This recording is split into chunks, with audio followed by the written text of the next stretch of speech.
Welcome to my weekly Fabricate Friday video on my YouTube channel and blog. I'm Suzanne, a Stampin' Up! Demonstrator in Canada.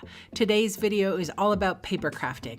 I'm here to share how easy it is to make a 3D project. I also sell the products I feature in this video. I hope you enjoy my free video tutorial, and I would love to see you shop with me. Hey everybody, check out this absolutely little darling box. It opens like this, and it is a fold flat box. And I'm actually into fold flat boxes right now because I feel that it's wedding season coming up, and oftentimes we like to give wedding favors in weddings. But also too, this would be good for anything. The holidays, a summer party, something where you'd want to put a name on it and decorate it slightly differently. Today I am using the Artistry Blooms Designer Series paper. If you haven't played with this paper yet, it is divine. And I'm going to share with you how to make this box. If you have a trimmer at home, you will be able to follow along with me. Even though I choose to use a scoring board, it's just easier for me.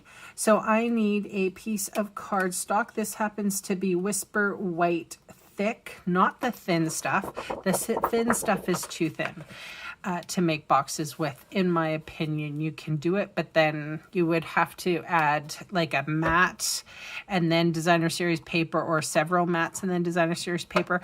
And I don't like my boxes flimsy. So when I use Whisper White, I have a tendency to use the thick. So this is 6 3/4 by 8 1/2. And on the long side, this is easy to remember, 2, 4, 6, and 8. Flipping it round. And then we're scoring at 1/2, 2 1/2, 4 1/4, and 6 1/4. I'm going to fold and burnish all of my score lines with my bone folder. This is a special bone folder. It's been through the ringer, however. It says center stage on there. It was the very first center stage that I was able to go to, and that is just a sort of a party for the leaders. And this was in Florida.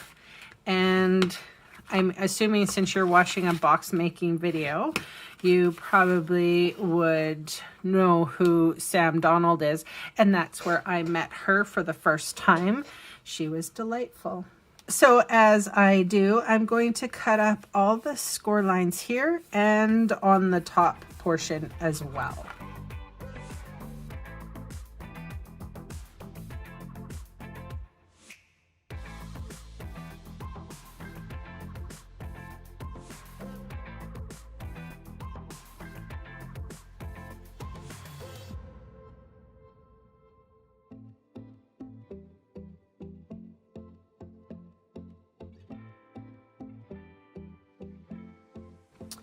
So I'm going to start on this end, and I'm going to remove this rectangle there. But then I'm going to cut this rectangle here, and that one comes off, and then this whole section comes off too.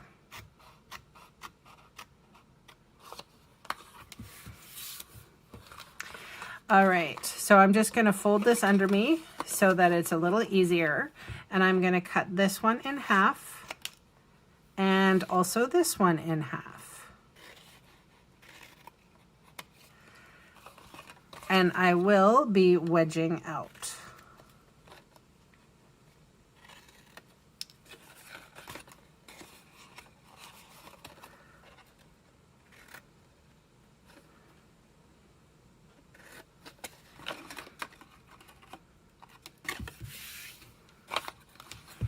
Okay, that's what we got so far. So the next one, I'm just going to fold this underneath maybe that one too. This one I'm going to take off completely. But this one I'm going to leave. And then this one is in half.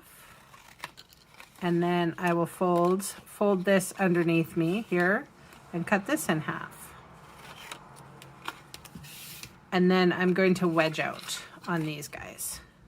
Wedge, wedge.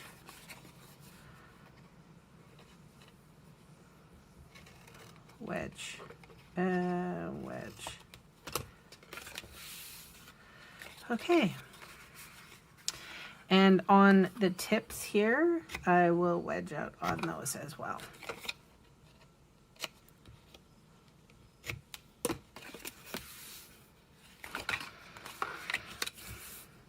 So I'm going to put adhesive on the edge here, fold it in half, fold this one in half. Perfect. Oh, so nice.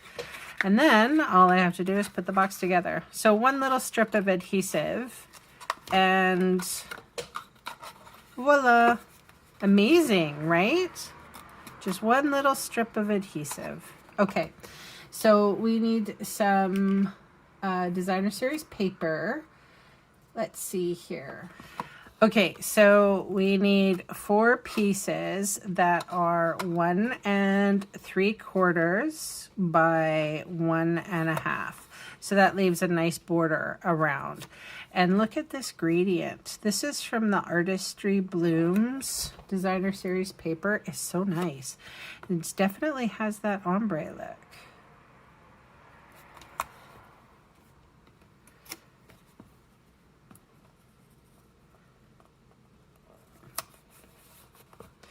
And then, now it depends on if you want ombre going from dark to light or light to dark.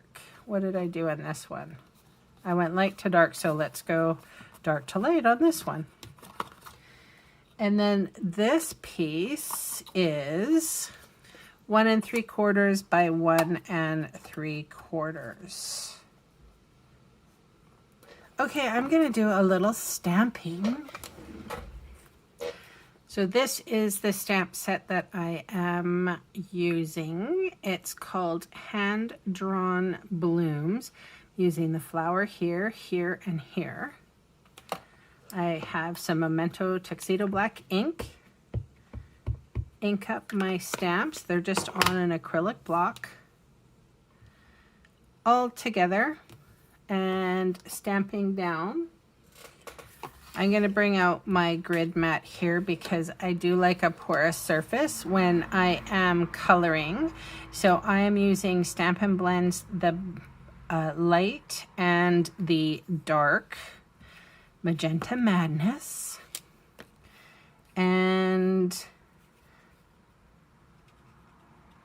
I'm not going to go into too much detail other than put the dark where you think that the shadows would go and hit it with the light.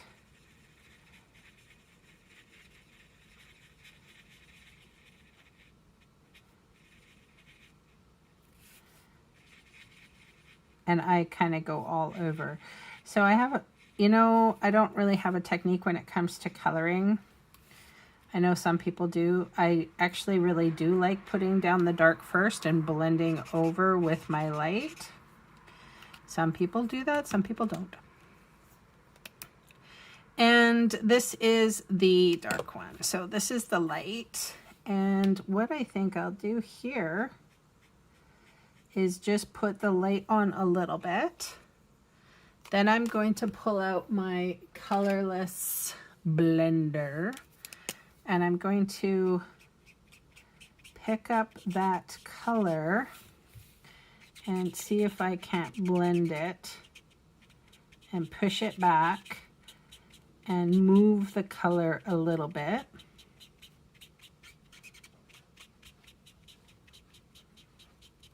To make it even lighter. cute, huh?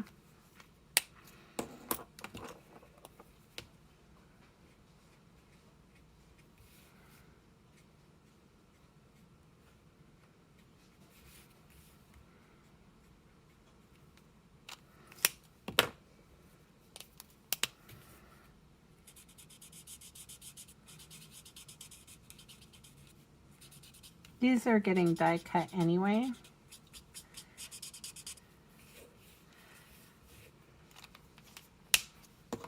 And then on this one, I'll just make this one completely dark.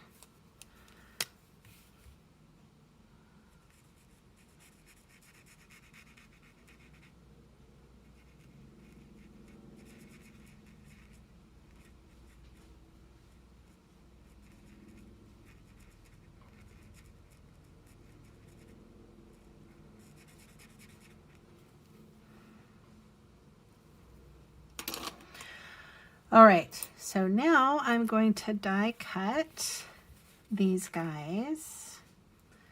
And these dies are so cool.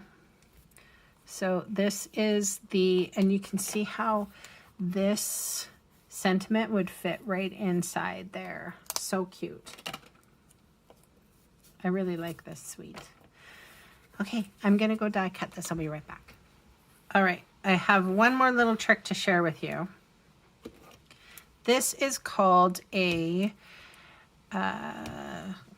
Uniball Signo broad white pen. It's a pigment ink. So I started off on my finger and I noticed that I bled a little bit over top.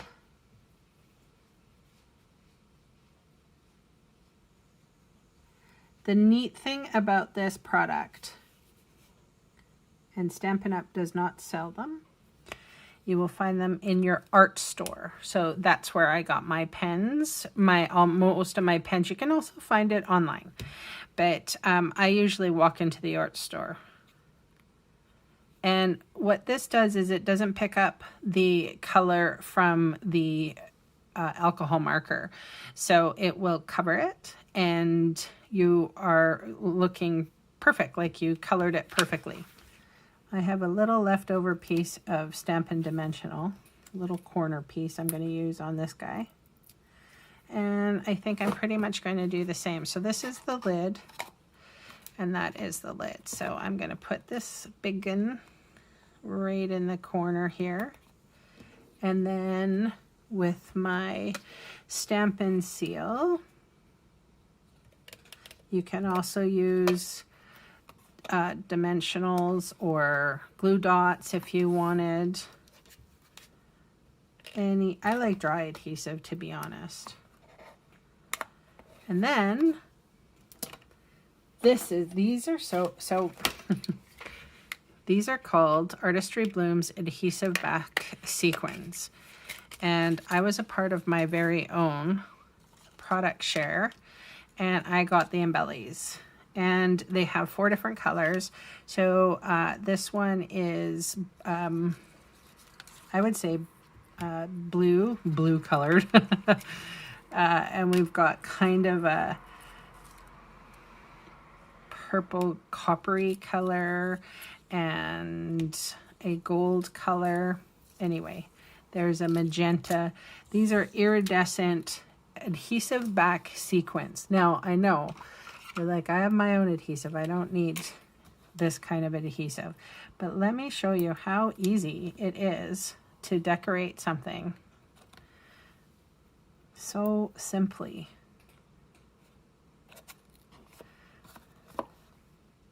I love it. I didn't think that I would like adhesive backed anything, to be honest.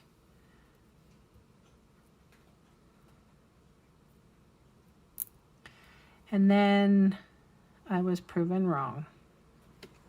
That is my share for today. Absolutely adorable little box. Really unique way of decorating it too, I think. And those adhesive back sequins are to die for. I love the embellishments right now. So Thank you so much for joining me, and I will see you again soon. Bye for now.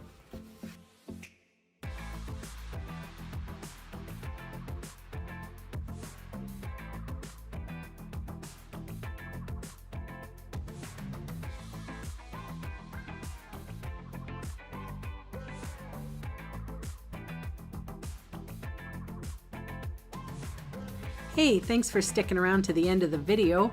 On screen are 2 more videos for inspiration. Click on the maple leaf for my blog, or click on me to subscribe to my channel. Thanks again for watching.